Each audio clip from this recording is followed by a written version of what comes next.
Chapter 5. The Law of Karma and the Law of Forgiveness. Man receives only that which he gives. The game of life is a game of boomerangs. Man's thoughts, deeds, and words return to him sooner or later with astounding accuracy. This is the law of karma, which is Sanskrit for come back. Whatsoever a man soweth, that shall he also reap. For example, a friend told me this story of herself, illustrating the law. She said, I make all my karma on my aunt. Whatever I say to her, someone says to me. I am often irritable at home, and one day said to my aunt, who was talking to me during dinner, no more talk, I wish to eat in peace.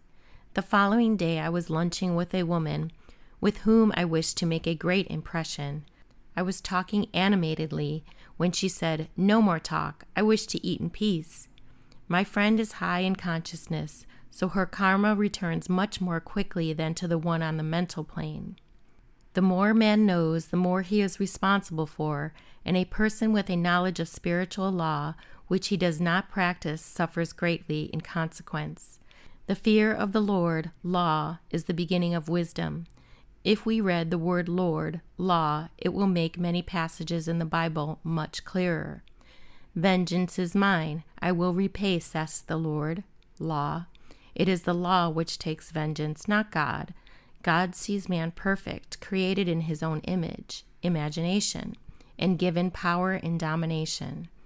This is the perfect idea of man, registered in divine mind, awaiting man's recognition, for man can only be what he sees himself to be, and only attain what he sees himself obtaining. Nothing ever happens without an onlooker, is an ancient saying. Man first sees his failure or success, his joy or sorrow, before it swings into visibility from the scenes set in his own imagination. We have observed this in the mother's picturing disease for her child, or a woman seeing success for her husband.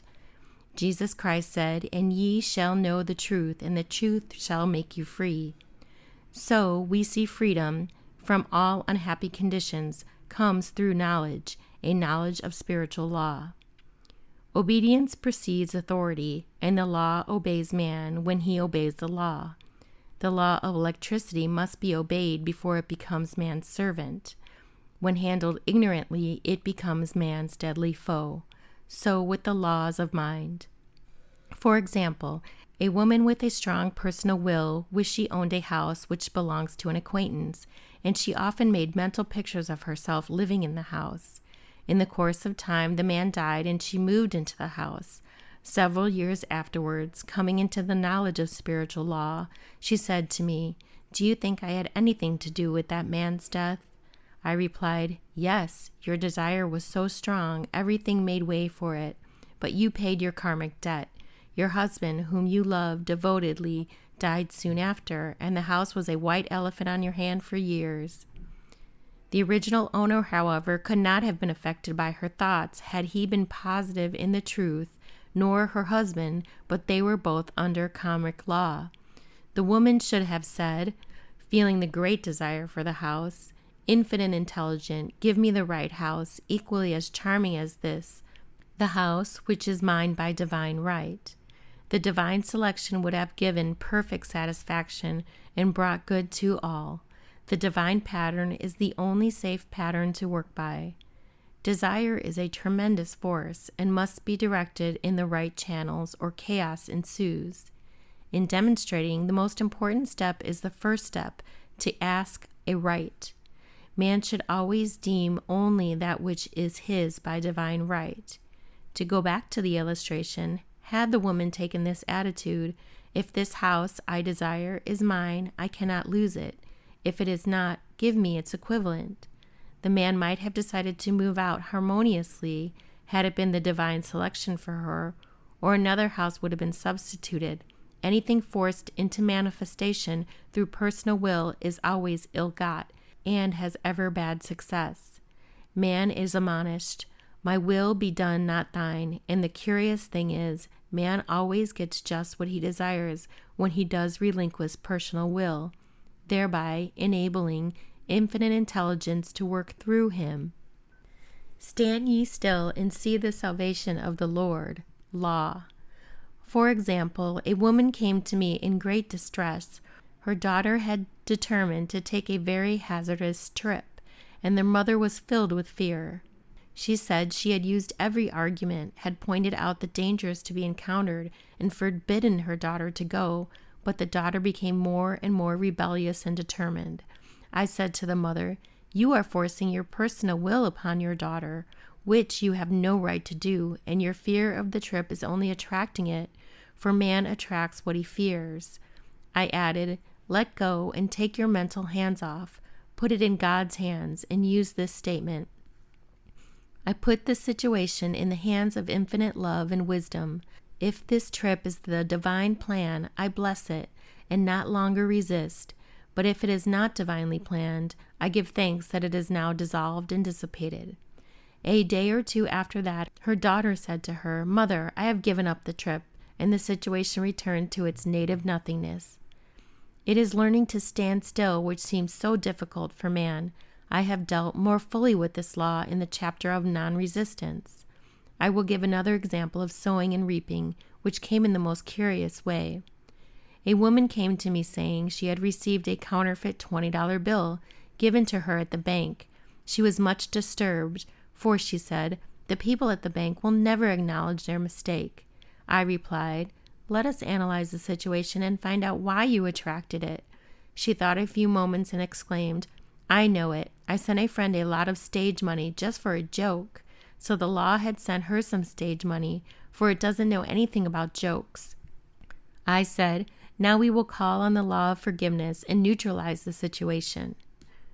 Christianity is founded upon the law of forgiveness.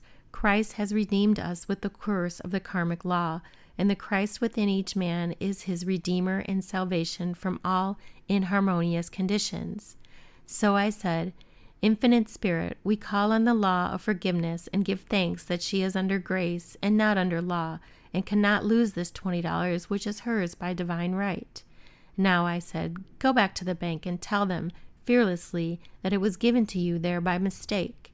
She obeyed, and to her surprise they apologized and gave her another bill, treated her most courteously. So knowledge of the law gives man power to rub out his mistakes. Man cannot force the external to be what he is not. If he desires riches, he must be rich first in consciousness. For example, a woman came to me asking treatment for prosperity. She did not take much interest in her household affairs, and her home was in great disorder. I said to her, "If you wish to be rich, you must be orderly. All men with great wealth are orderly, and order is heaven's first law." I added, "You will never become rich with a burnt match in the pincushion." She had a good sense of humor and commenced immediately putting her house in order. She rearranged furniture, straightened out bureau drawers, cleaned rugs, and soon made a big financial demonstration, a gift from a relative. The woman herself became made over and keeps herself keyed up financially by being ever watchful of the external and expecting prosperity, knowing God is her supply. Many people are in ignorance of the fact that gifts and things are investments, and that hoarding and saving invariably leads to loss. There is much scattered and yet increased, and there is that withhold more than is met, but is tied to poverty. For example, I knew a man who wanted to buy a fur-lined overcoat. He and his wife went to various shops, but there was none he wanted. He said they were all too cheap looking.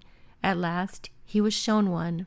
The salesman said was valued at $1,000, but which the manager would sell him for $500, as it was late in the season. His financial possessions amounted to about $700. The reasoning mind would have said, "You can't afford to spend nearly all you have on a coat," but he was very intuitive and never reasoned. He turned to his wife and said, "If I get this coat, I'll make a ton of money." So his wife consented weakly. About a month later, he received a $10,000 commission.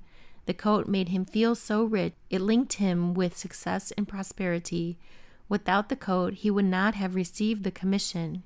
It was an investment paying large dividends. If man ignores these leadings to spend or to give, the same amount of money will go in an uninteresting or unhappy way. For example, a woman told me on Thanksgiving Day she informed her family that they could not afford a Thanksgiving dinner. She had the money but decided to save it. A few days later, someone entered her room and took from the bureau drawer the exact amount the dinner would have cost. The law also stands back of the man who spends fearlessly with wisdom. For example, one of my students was shopping with her little nephew. The child clamored for a toy, which she told him she could not afford to buy. She suddenly realized that she was seeking lack and not recognizing God as her supply. So she brought the toy and on her way home picked up in the street the exact amount of money she had paid for it. Man's supply is inexhaustible and unfailing when fully trusted, but faith or trust must precede the demonstration. According to your faith, be it unto you. Faith is the substance of things hoped for, the evidence of things not seen. For faith holds the vision steady, and the adverse of pictures are dissolved and dissipated, and in due season we shall reap if we faint not. Jesus Christ brought the good news, the gospel, that there was a higher law than the law of karma, and that law transcends the law of karma. It is the law of grace, or forgiveness. It is the law which frees man from the law of cause and effect, the law of consequence, under grace and not law. We are told that on this plane man reaps where he has not sown. The gifts of God are simple, poured out upon him. All that the kingdom affords is his. This continued state of bliss awaits the man who has overcome the race, or world thought. In the world thought there is tribulation, but Jesus Christ said, "Be of good cheer, I have overcome the world." The world thought is that of sin, sickness, and death. He saw their absolute unreality and said sickness and sorrow shall pass away, and death itself, the last enemy, be overcome. We now know from a scientific standpoint that death could be overcome by stamping the subconscious mind with the conviction of eternal youth and eternal life.